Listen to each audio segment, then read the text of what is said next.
दुष्ट देवताओं का कोई भी प्रस्ताव हमें स्वीकार नहीं। समुद्र मंथन का मत भी हमें स्वीकार नहीं। लगता है इसमें भी देवताओं का कोई नवीन षड्यंत्र है। नारायण नारायण, इतने शक्तिशाली होने पर भी देवताओं से भयभीत हो रहे हो? कदापि नहीं। हमारे द्वारा देवताओं को स्वर्ग से बाहर खदेड़ना इस बात का ठोस प्रमाण है कि हम देवताओं से अधिक शक्तिशाली हैं। वास्तव में तुमने तो होनी को अनहोनी कर दिखाया है। दुर्वासा के श्राप से प्रेरित होकर एक बड़ी चुनौती स्वीकार की है और उसमें विजय भी हुए हो। नारायण नारायण। निश्चित ही विजय हुए। मैं एक बात सोच रहा हूँ, तुम दानव यदि शक्तिशाली हो तो देवगण बुद्धिमान ज्ञानवान, तुम दानव एक स्वर्ग लेकर यहाँ मौत मनाते बैठे रहोगे और वहाँ देवगण समुद्र मंथन से 100 स्वर्ग उत्पन्न कर डालेंगे। सत्य तो यह है कि आरंभ में देवताओं को भी कोई रुचि नहीं थी, परंतु भगवान शिवशंकर ने जब समुद्र मंथन से उत्पन्न होने वाले दुर्लभ पदार्थों की बात कही तो देवता सहर्ष मान गए। परंतु ये बात आपने हमें पहले क्यों नहीं बताई देवर्षि नारद? बताता तभी जब तुम सुनने को तैयार होते। तुम तो अपने पद के मद में डूबे हुए हो। नारायण नारायण। शिवशंकर पर तो हमें पूर्ण विश्वास है, परंतु यदि उनकी बात मानकर हम समुद्र मंथन का प्रस्ताव स्वीकार भी कर लें तो भी इस बात का क्या भरोसा कि समुद्र मंथन से उत्पन्न पदार्थों का वितरण सुरों और असुरों में निष्पक्षता से होगा।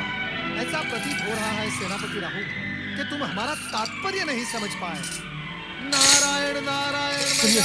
सुनिए तो सही देवर्षि नारद। एक और तुम कहते हो कि तुम्हें भगवान शंकर पर पूर्ण विश्वास है और दूसरी ओर शंकर का आंचल भी नहीं छोड़ सकते। ऐसे तो कोई निर्णय नहीं लिया जा सकता। अरे देवर्षि, यदि एक बात देवताओं को मान्य हो तो हमें समुद्र मंथन का प्रस्ताव स्वीकार्य है। क्या? यही कि समुद्र मंथन से पहले हम स्वर्ग लोक नहीं छोड़ेंगे। इसका निर्णय तो भगवान शिवशंकर ही करेंगे और तुम ये भली भांति जानते हो और मानते भी हो कि वे निष्पक्ष नहीं। अब क्या कहें इसे, दानवों का दुर्भाग्य या देवों का भाग्य कि समुद्र मंथन से उत्पन्न होने वाले दुर्लभ पदार्थ मात्र देवों को ही प्राप्त होने की परिस्थितियां निर्मित हो रही हैं। धन्य हो प्रभु, धन्य हो। दानव अपने दुर्भाग्य का द्वार स्वयं खटखटाने जा रहे हैं। नारायण। अरे देवर्षि नारद, मैं इस विषय पर एक बार शिवशंकर से बात करना चाहता हूँ। शुभस्य शीघ्रम। देवादिदेव महादेव और सेनापति राहु एक दूसरे से भली भांति परिचित हैं। चलो चले कैलाश। ओम नमः शिवाय। कैलाश। ठहर जाइए असुर सेनापति राहु। मुझे शिवशंकर से भेंट करनी है। कैलाशपति अभी ध्यान में है, तुम्हें प्रतीक्षा करनी होगी। बात महत्वपूर्ण है, मैं प्रतीक्षा नहीं कर सकता। शिवशंकर, महेश्वर, मेरा बात मत रुको, नहीं तो अनिष्ट हो जाएगा। नारायण नारायण नारायण नारायण। शांत हो जाओ, शांत हो जाओ। अतिथि के साथ ऐसा व्यवहार शोभा नहीं देता। किंतु ऋषिवर, यह हमारे शिवजी के ध्यान में बाधा डाल रहे हैं। इनसे कहिए कि बाद में आए। नारायण नारायण, ये बाधा नहीं डालेंगे। महादेव शिवशंकर की आज्ञा से ही वे यहाँ पधारे हैं। पधारिए पधारिए राहु, पधारिए।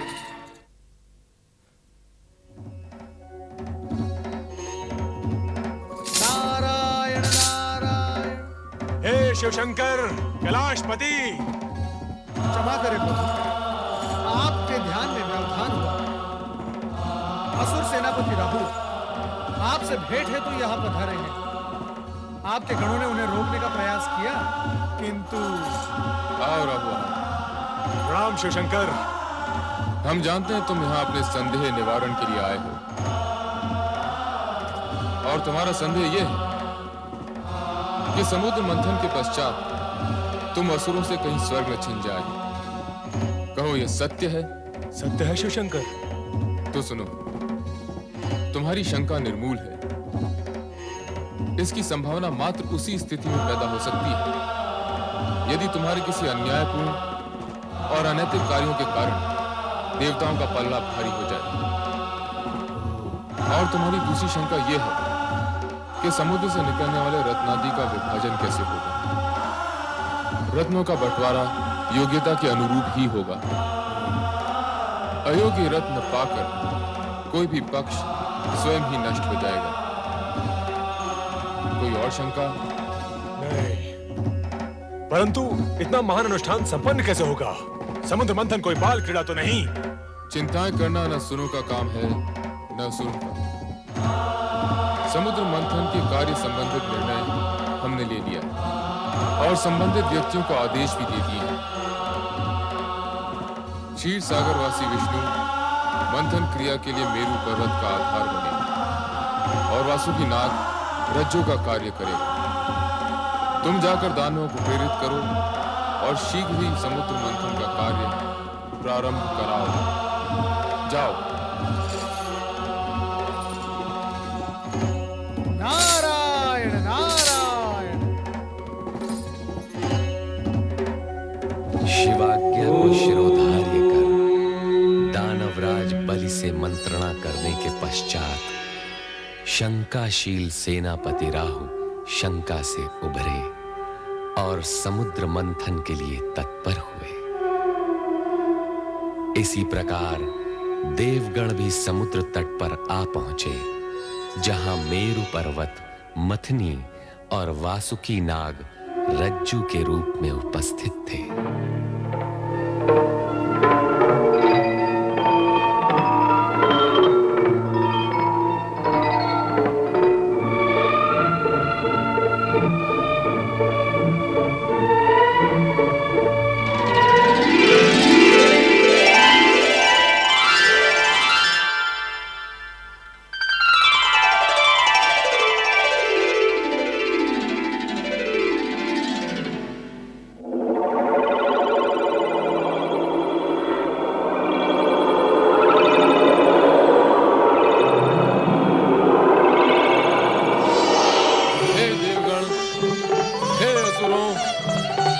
समुद्र मंथन का कार्य आरंभ हो।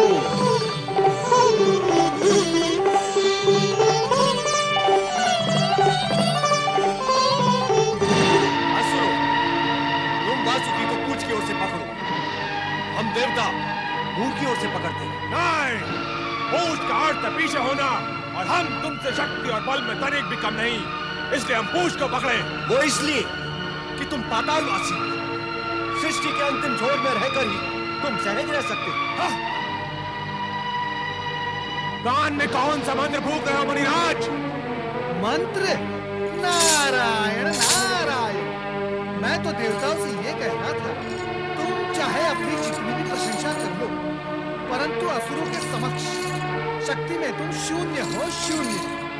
आग और विष बोलते हुए वासुकी का मुंह पकड़ना देवताओं के बस की बात नहीं। नारायण नारायण। बहुत प्रसन्न हुए कि आज देवताओं को उनकी हीनता का ज्ञान तो हुआ।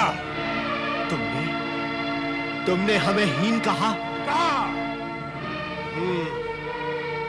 तो सबसे पहले यही बात सिद्ध कर ली जाए कि कौन शक्तिशाली है और कौन नहीं। वासुकी के मुख से निकलने वाले विष से बचने के लिए मैंने ये सब सुहाग रचा था, और आप शत्रुता पर उतर आए। सभी देवता वासुकी की पूंछ की ओर रहेंगे और हम असुर मुख की ओर रहेंगे।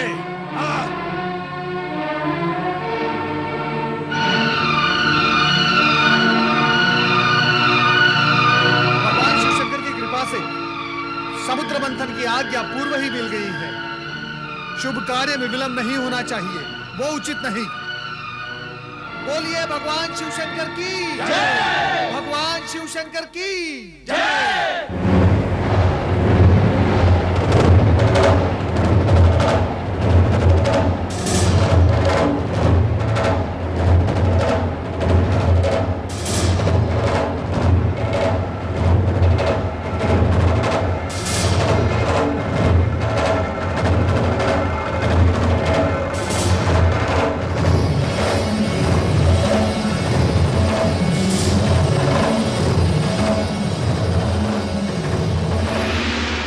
पकड़ने का निर्णय हमने उचित नहीं लिया, किंतु पीछे हटना भी तो संभव नहीं।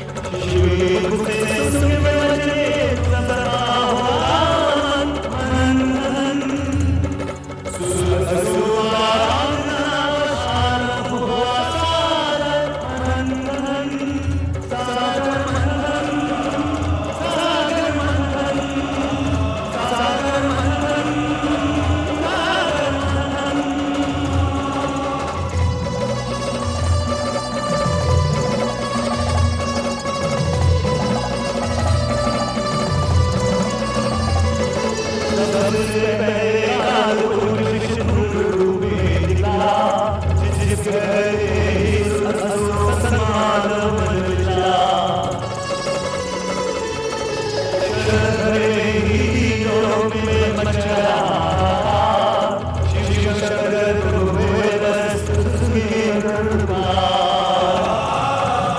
सती, ये विष इस सृष्टि का नाश कर देगा।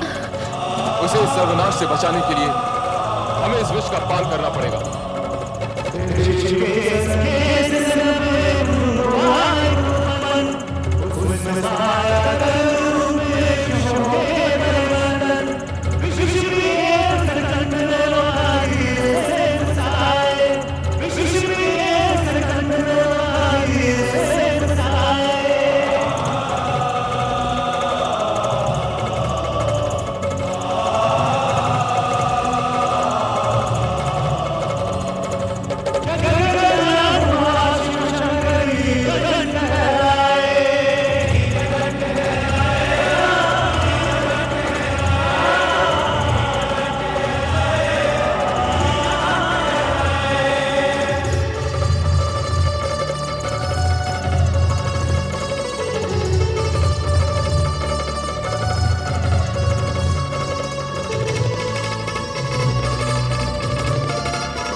हे त्रिलोकीनाथ, कुछ कीजिए, अन्यथा अनर्थ हो जाएगा।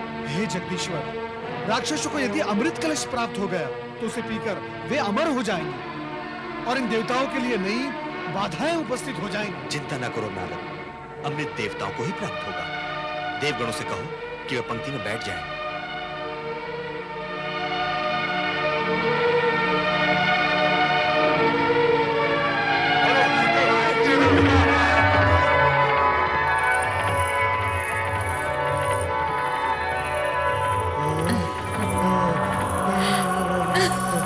ये अप्सरा है या कौन है? राजकुमारी, ये स्वर्ग से आई है, ये समुद्र से।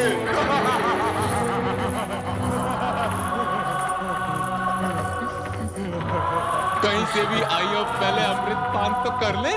अरे अमृत पान तो बाद में करेंगे, पहले इसके रूप का बदला पान तो कर ले। रूप की रानी रूपमती, तुम कौन हो? कहाँ से आई हो? मैं कौन हूँ और कहाँ से आई हूँ?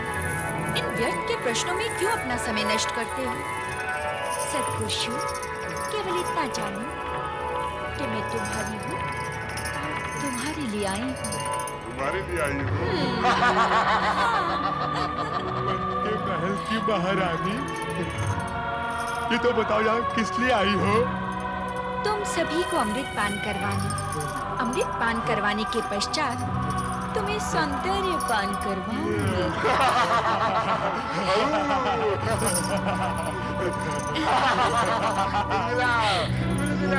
अमृत पान कराओगे? तो कराओ।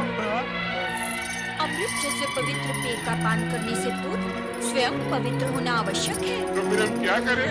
पहले तुम सब जाकर समुद्र में स्नान करके आओ, फिर अमृत का पान करना। अमृत का पान कराओगे? तो कराओ। अमृत का पान करेंगे।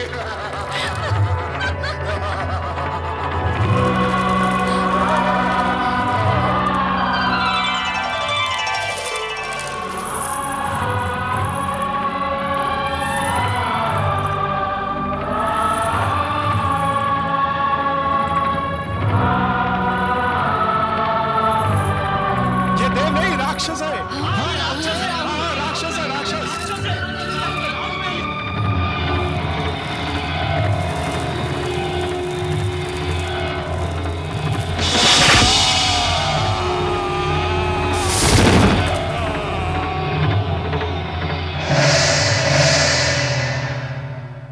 सुदर्शन चक्र द्वारा शिरोच्छेद होने के पश्चात राहु के मन में ये शूल चुभता रहा कि सूर्य के कारण ही वो अमृत पान में असफल रहा है।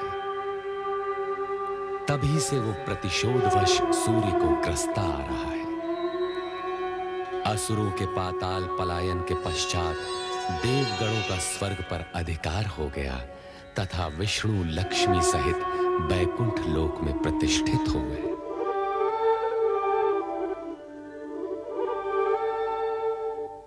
हे जगदीश्वर श्री हरि, आपको पति के रूप में पाकर मैं धन्य हो गई।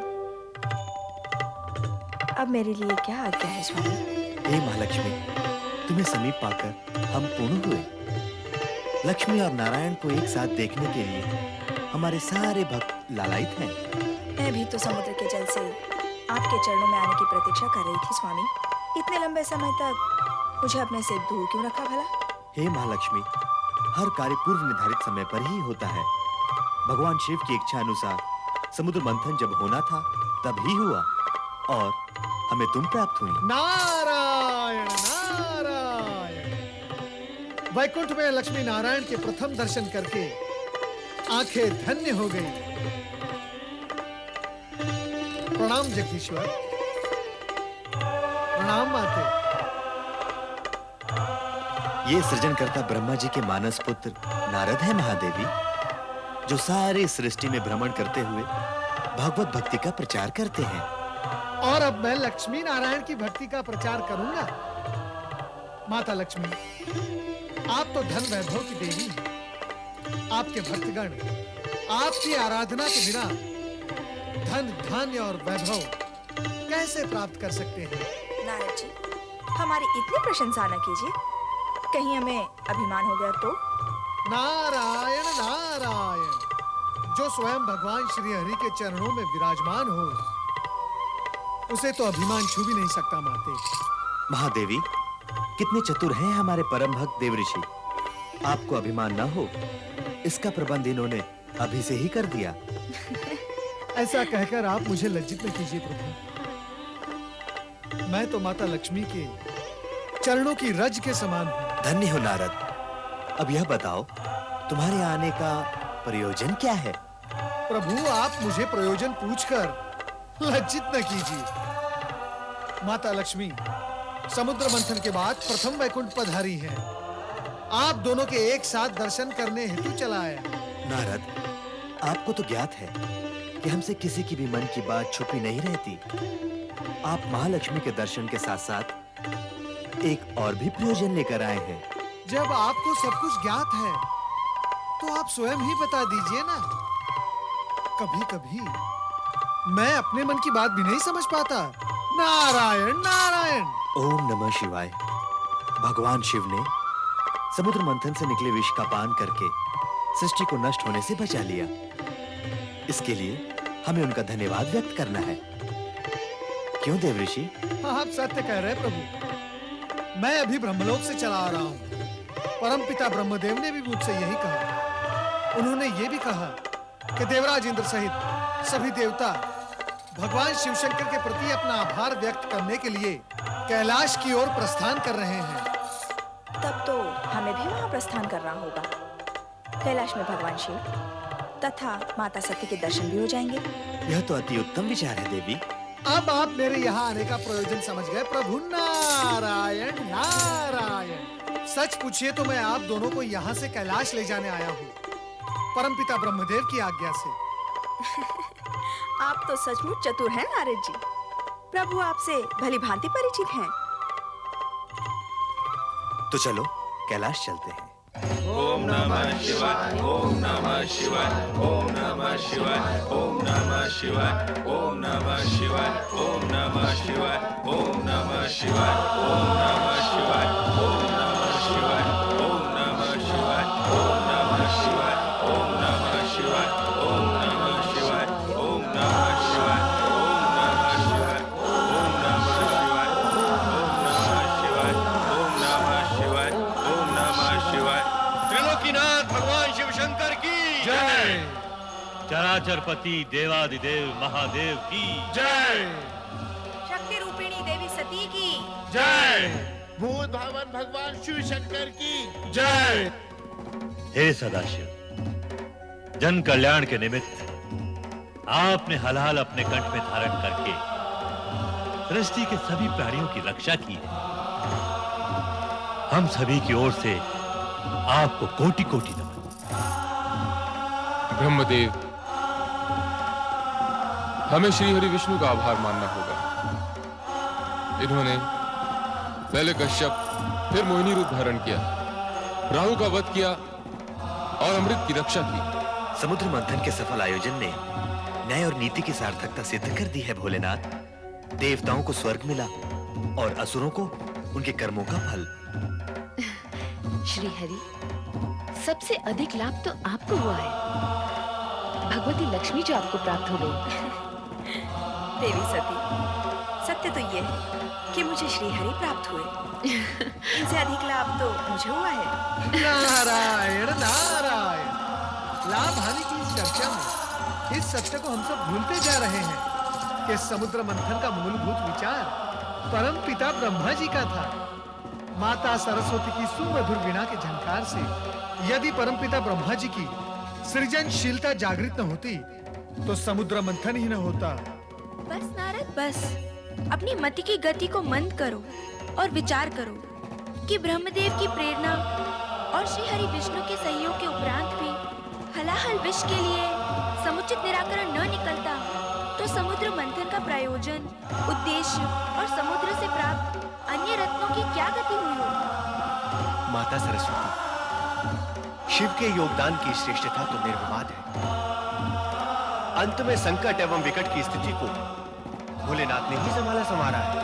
देवराज, मेरी स्तुति करने की अपेक्षा समुद्र मंथन के आयोजन तथा संपूर्ण प्रक्रिया से कुछ संदेश ग्रहण करेंगे तो हमारी सफलता और मंथन का कार्य सार्थक होगा।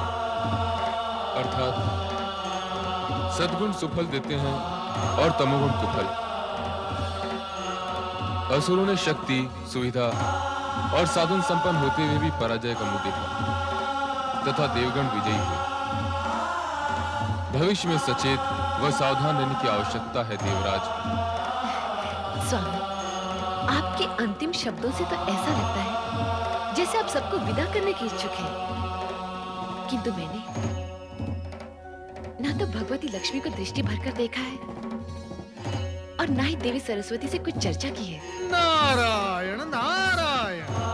चर्चा? जब दो देवियां चर्चा करती हैं तो धरती में कंपन होने लगता है। यहाँ तो तीन देवियां चर्चा करेंगी। नारायण नारायण।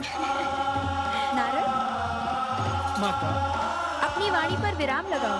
माता, यदि मैं अपनी वाणी पर विराम लगा दूंगा तो श्री हरि का जाप कैसे करूंगा? नारायण नारायण। देवर्षि, अब केवल नारायण के जाप से कार्य पूर्ण नहीं होगा, अब तो नारायणी का जाप भी करना होगा। नारायणी तो नारायण में समाई हुई है माता। क्यों माता लक्ष्मी, सत्य है ना? समुद्र मंथन की सफलता के लिए भगवान शंकर का आभार व्यक्त करने के लिए सभी देवगण कैलाश पर उपस्थित हुए। नीलकंठ भगवान शिव के हर कार्य में जगत का कल्याण ही निहित होता है और सृष्टिकर्ता के जगत में दक्ष प्रजापति की 27 कन्याएं अपने हित के निहित पूजा अर्चना पश्चात महल में प्रवेश करती हैं।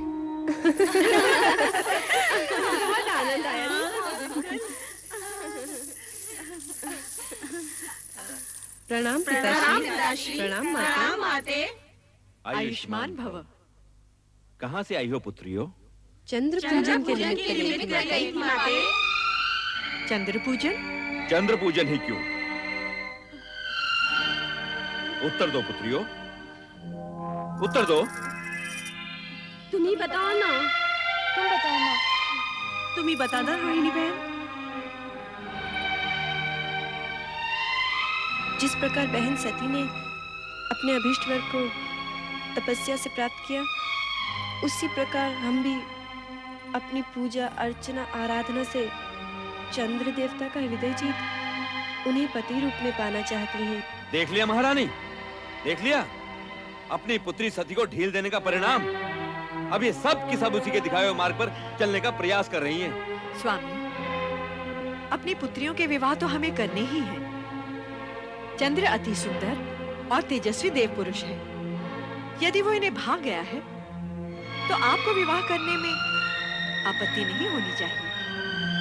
हमारी पुत्री सती अपने पति गृह में कितनी प्रसन्न है।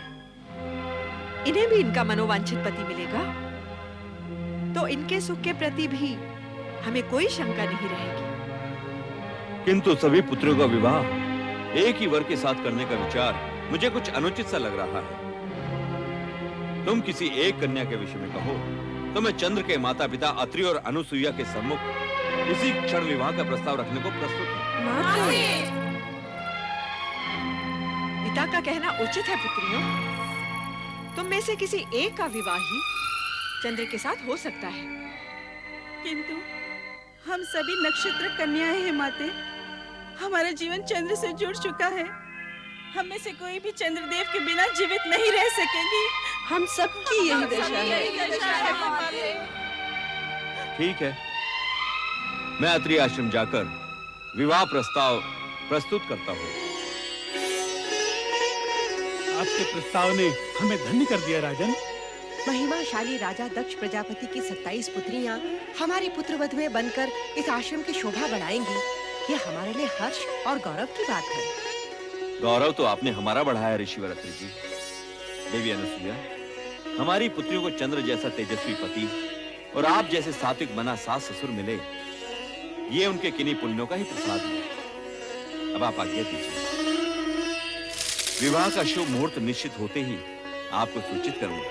जैसा आप उचित समझे। प्रणाम ऋषिवर। प्रणाम देवी अनुसुईया। प्रणाम।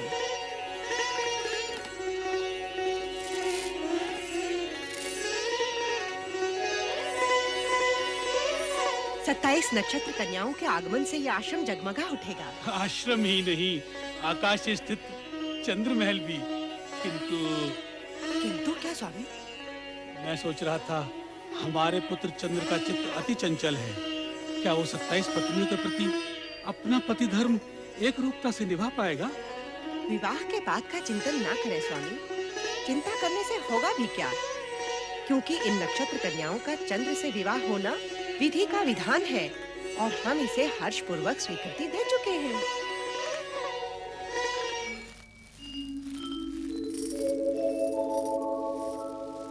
रूपोद्यान प्रफुल्ल प्राय कलिका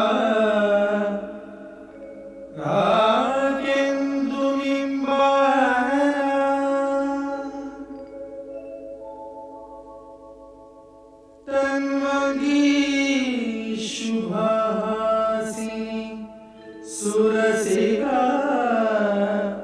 क्रीडा कला संरति शोभा वारिधि सूर्यमयी लावण्य लीलामयी शंछाया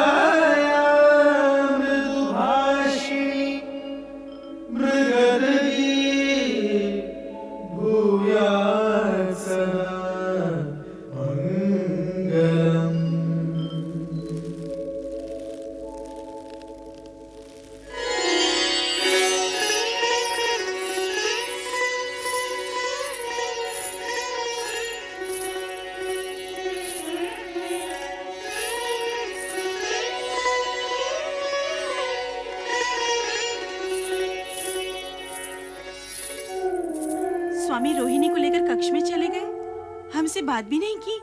क्या हम बात करने के योग्य भी नहीं थे, जो हमें बिना कोई आदेश दिए चले गए?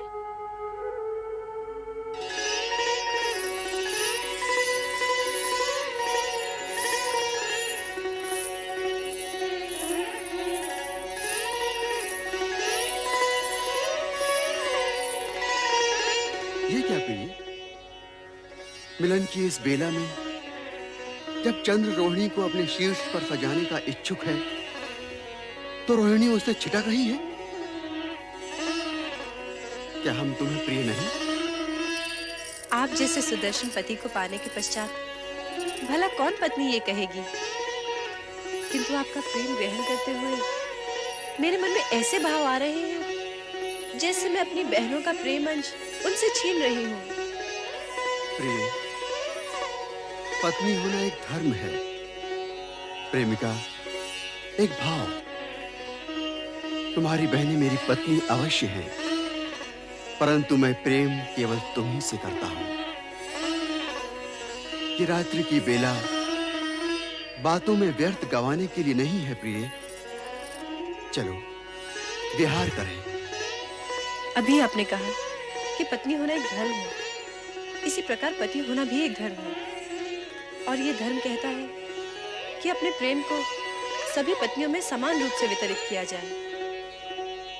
किंतु आपने मेरी अन्य बहनों को प्रेम पिपासा में छोड़कर उचित नहीं किया। उनकी दशा उस चकोरी के समान हो गई है जो चंद्र के लिए हमेशा तड़पती रहती है। ऐसा प्रतीत होता है कि हम सबसे अधिक प्रेम स्वामी रोहिणी को ही करते हैं। विवाह 27 दक्ष पुत्रियों के साथ और प्रेम केवल एक के साथ, ये तो सर्वथा अन्याय है। हाँ, अन्याय है। ये अन्याय असहनीय है, दुखदायी है। क्या हमारा जीवन पति प्रेम पाने के लिए इसी प्रकार तड़पता रहेगा?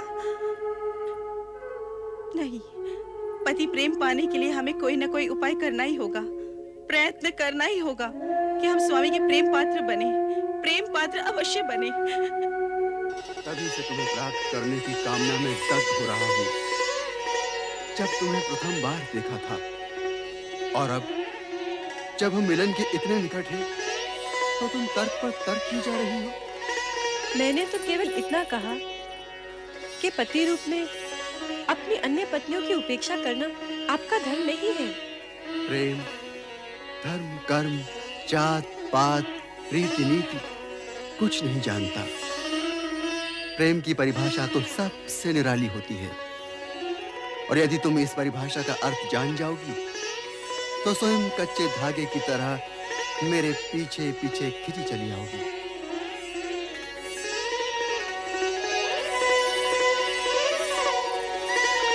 चंद्रदेव द्वारा अपनी अन्य पत्नियों से विमुखता और एकमात्र रोहिणी में आसक्ति एक प्रकार से कर्तव्य पर भावना की विजय है। चंद्रदेव पति पत्नी के संबंधों की पवित्रता व धर्म को भूल गए। संभवतः ये भी भगवान शिव की असीमित लीला का ही परिणाम हो। पर ऐसी विजय की सराहना कदापि नहीं होती जिसमें भावना कर्तव्य से श्रेष्ठ हो जाए।